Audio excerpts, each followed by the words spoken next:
السلام علیکم ورحمۃ اللہ وبرکاتہ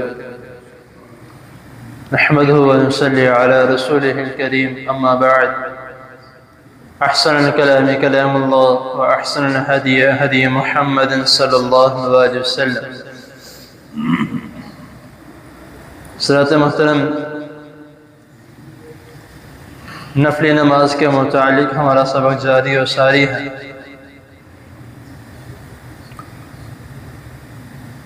فجر کے فرضوں سے پہلے پڑھی جانے والی 2 رکعتوں کے متعلق ہمارا ٹاپک جا رہا تھا.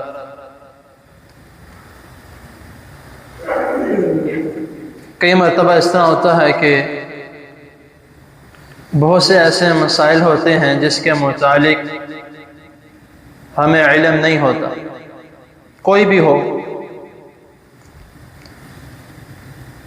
تو جب اس کو دیکھتے ہیں یا اس کے متعلق سنتے ہیں یا کسی کو وہ عمل کرتے ہوئے دیکھتے ہیں تو ہم کہتے ہیں کہ پتہ نہیں یہ کیا کر رہا ہے. اور جب کسی سے سن لیتے ہیں تو وہ کہتے ہیں کہ آج میں نے تم سے پہلی مرتبہ یہ مسئلہ سنا، تم نے کوئی نیا مسئلہ نکال دیا. ایسی بات نہیں ہوتی، نہ ایسا کہنا چاہیے. کیونکہ کوئی بھی انسان کامل عامل نہیں ہے، یعنی کہ اس کے پاس مکمل علم نہیں ہے. جتنا بڑا عالم ہو جائے، کوئی نہ کوئی بات ایسے ہوتی ہے جو اس کو نہیں پتا ہوتا، لیکن اس سے کسی چھوٹے کو پتا ہوتا. تو کسی سے سن لینا تو کوشش کرنی چاہیے اس کے اوپر عمل کیا جائے، نہ کہ اس کو طنز کیا جائے کہ تم نے کوئی نیا مسئلہ نکال دیا. تو آج کا جو ہمارا سبق ہے، یہ امید ہے کہ انشاءاللہ تعالی بہت سے لوگوں کو اس کے متعلق پتہ بھی ہوگا. اور 1-2 مرتبہ میں نے بھی اس بات پہ غور کیا ہے کہ جب کوئی عمل کرتا ہے تو دیکھنے والے کہتے ہیں کہ پتہ نہیں یہ کیا کر رہا ہے، شاید گھر سے آرام کر کے نہیں آیا. وہ عمل یہ ہے کہ حضرت عائشہ رضی اللہ تعالی عنہ بیان کرتی ہیں، بخاری کی حدیث ہے، حدیث نمبر 1160 میں 1160، کہ وہ بیان کرتی ہیں کہ رسول اللہ صلی اللہ علیہ وسلم جب فرض نماز سے پہلے فجر کی 2 رکعتیں ادا کرتے تو 2 رکعتیں ادا کرنے کے بعد آپ تھوڑی دیر لیٹ جاتے. آپ اپنا دایاں ہاتھ مبارک اپنے پہلو کے نیچے رکھتے اور دائیں کروٹ لے کر رسول اللہ صلی اللہ علیہ وسلم لیٹ جایا کرتے، جس طرح دادا جان کر کے دکھا رہے ہیں. تو اس طرح کر کے رسول اللہ صلی اللہ علیہ وسلم کچھ دیر استراحت یعنی کہ تھوڑی دیر کے لیے لیٹ جاتے.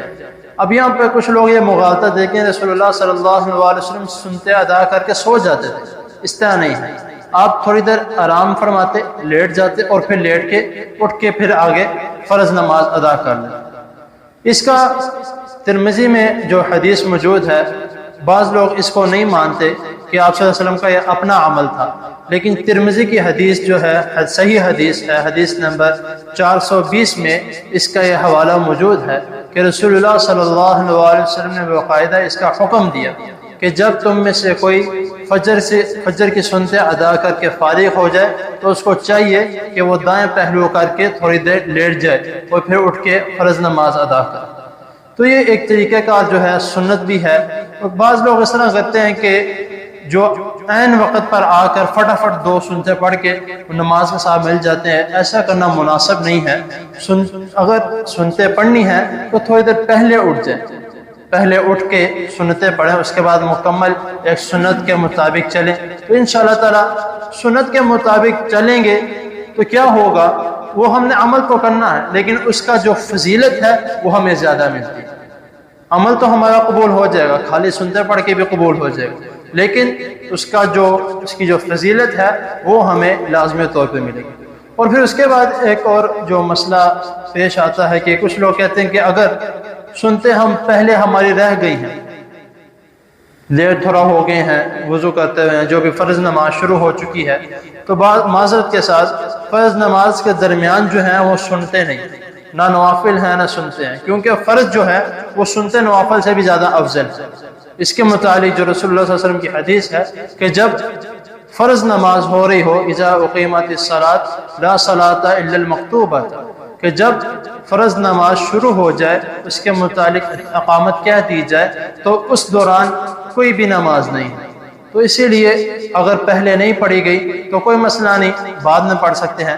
اب ادھر ایک مسئلہ آتا ہے کہ کہتے ہیں بعد میں نہیں پڑھنی، فجر سے لے کے فجر کی نماز کے بعد سے لے کے طلوع آفتاب تک کوئی بھی نماز جائز نہیں ہے، وہ بھی بات ٹھیک ہے، لیکن وہ کون سی نماز جو زیادہ نوافل یا زائد جو ہیں وہ نماز ادا نہیں کر سکتے، لیکن یہ جو ہے وہ نماز کا فجر کی نماز کا حصہ ہے۔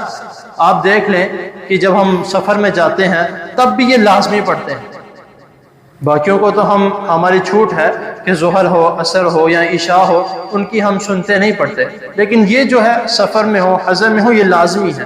تو یہ جو فجر کی نماز ہے یہ اس کا حصہ ہے، تو اسی لیے اگر پہلے رہ جائیں تو بعد میں پڑھنا لازمی ہے۔